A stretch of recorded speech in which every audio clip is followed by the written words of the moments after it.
Don't mind me. Just fixing the Blitz format.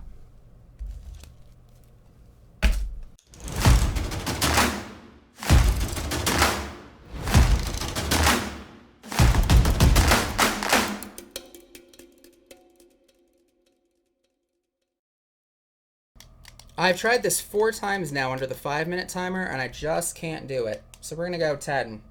This video is a little bit of a response, but not like a direct countery, you suck response to DM Armada's like singleton format for Blitz. I fixed the Blitz format, everybody!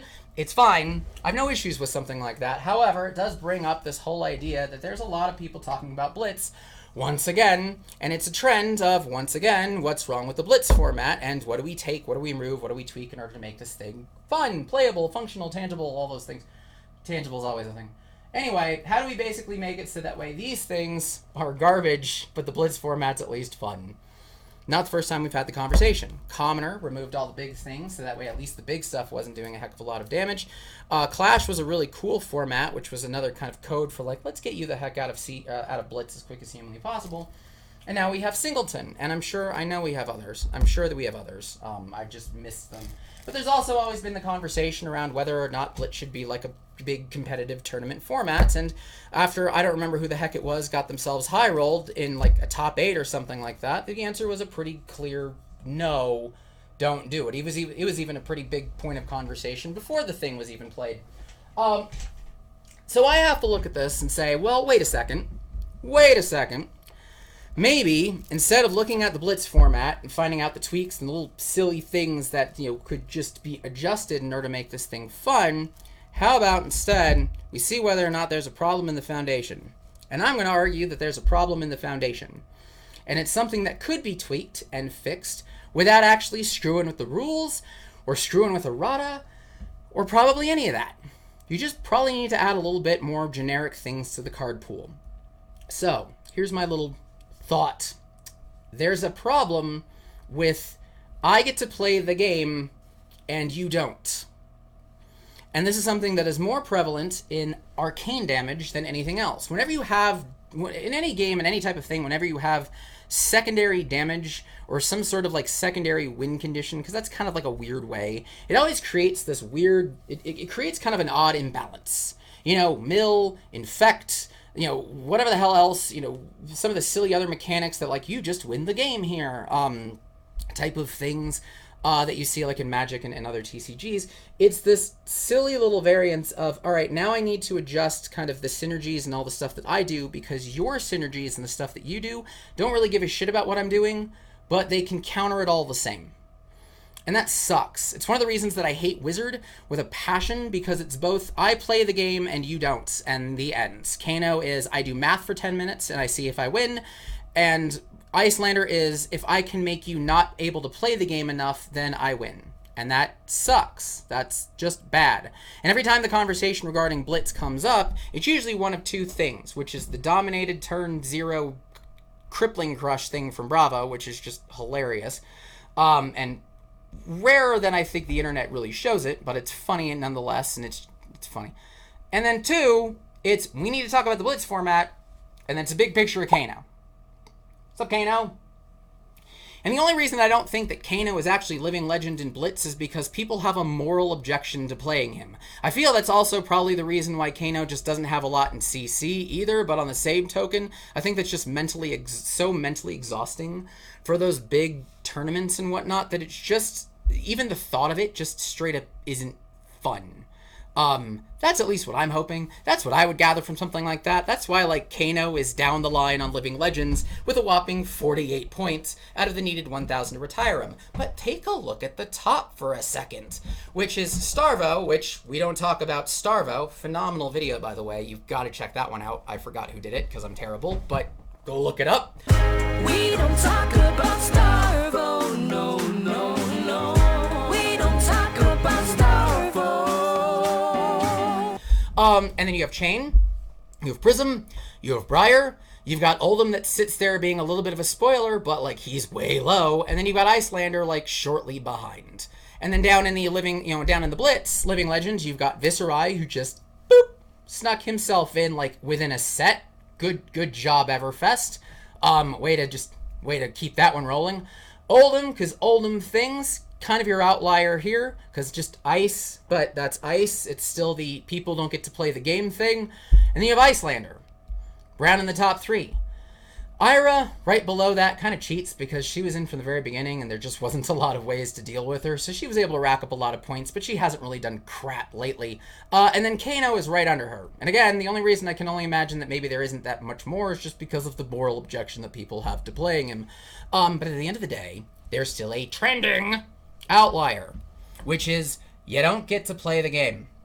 Why is it that an entire first set, for starters, as well as a majority of the other heroes in the game, just deal with the attack and defense and that kind of like synergy and all of that, and then you've got wizards on the side who don't give a crap about any of it, but the system of defending it is, I need to just rotate my entire equipment suite. Yes, we have Oasis. We've got Oasis, thankfully. That was a good little add to things. Which was great, but kind of also maybe not enough. Maybe that wasn't the issue that needed to be tackled. One, it probably swung the needle, but I think there should be a little bit more. I feel in my brain bits that there needs to be a risk and reward aspect to arcane damage, and right now there really isn't one. And I get you could probably say, well, there is like a lot of variance and it takes kind of a lot of mental thought. That's not a disadvantage per se. That's not. I can't rely on the mental capacity of the player to determine whether or not a mechanic is an advantage or not. That's really just kind of bad. I would look at, the idea of like deflection, the idea of maybe being, having something that could just kind of pop all arcane damage, just period, or something that makes it so I've got to do a little bit more work than just spell sling, and have the damage of that spell sling be done in a way that requires the opponent to prepare in advance by just throwing away a lot of the things that make their deck work. That seems a little crap. Like, you have to be at a disadvantage just naturally, so that way I can have an advantage and I get to prepare for you however the hell I want, and nothing really changes. That sucks. That's no fun. And again, the opponents don't get to play the game. Chain didn't care about like the defense and the damage that he had because his own mechanic allowed him to basically have a hand that was in the graveyard. So your effect on Chain didn't mean anything. Prism was all kinds of bad. I don't care how library waifu she was. She was just straight up bad. You have to sacrifice a turn in order to do that, but also I'm going to pin you off on the side and do all this, do this arcane damage thing, and the Merciful Retribution stuff got out of control, and Ode to Wrath, and it was just, it was rough. It was rough. Briar has also been just a plethora of arcane damage things, and Rosetta Thorn being incredibly powerful, and there was just a lot there. And maybe Briar wasn't like over the top in arcane damage, but it definitely was able to chip in for a heck of a lot, and people are like, I'm just going to let that go through, I don't care. I've had to do some. I've done everything else. I can block, but like I can't do the rest, so I'm not gonna worry about it. Oldhim has been ice, which is another you don't get to play the game. Viscerai is another side swipey damage thing. Icelander is ice and arcane, so you don't get to play the game. Viscerai was I think the build for Viscerai was stack up a metric butt ton of stuff, and then you don't get to play the game. Set up for that one turn and like hope that's not where he swings with 80 rune chance or whatever really silly crap that is. Oldhim and Icelander are ice. You don't get to play the game. You don't get to play the game. That stuff sucks. There should be some sort of risk and reward to that system if you're going to take away the opponent's ability to just play the game. And yes, control is very much a thing that matters, but when you build a whole lot of champions, or a whole lot of heroes, sorry, Genesis speak, when you build a whole lot of heroes around this idea of attack, defend, and find the synergies in that, and leverage things like defense reactions, and an entire class of card that is about the physical battle, and then you've got this whole mechanic off to the side that doesn't give a crap about any of it, maybe you should add something that counteracts this better while also letting you synergize with the deck, letting the deck still like synergize with you, or make this some sort of risk factor as well, so that way, yes, I'm getting a lot of free damage, but it could come at some actual kind of cost, and right now there just isn't enough of one. There just isn't.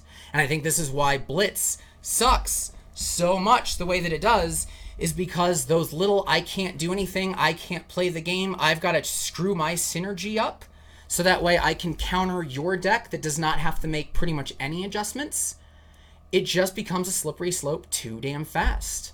That's just, it's what makes Blitz such a turnoff. So rethink these. Add, you can add cards that add that risk and reward aspect, that add, like, if all arcane damage is done, then maybe some damage goes back, or maybe some sort of debilitating thing occurs, because most of the debilitating things don't really affect arcane damage, and that just sucks. So there you go. Rethink your foundation a little bit, and I think you're going to be fine.